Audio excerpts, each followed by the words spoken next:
Šis būs bišķiņ abstrakts vingrinājums, kā sev palīdzēt tikt no akūtām pleca sāpēm ārā.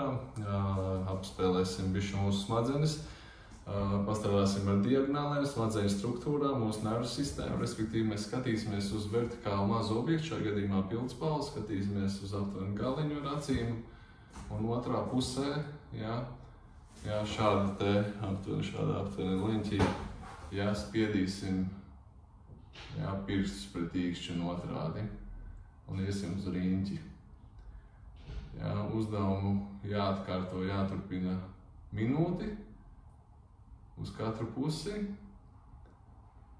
Un tad mēs varam pārbaudīt, iepriekš pārbaudītu funkciju vai kustību apjomu, kas mums bija sāpīgs. Mēs atkārtojam, respektīvi vēlreiz, mēs atkārtojam šo vingrinājumu uz abām pusēm, un tad mēs retestējam, pārbaudām vēlreiz, vai mūsu plecu sāpes uz noteikto kustību apjomu, kas bija sāpīgs iepriekš, ir pazuduši.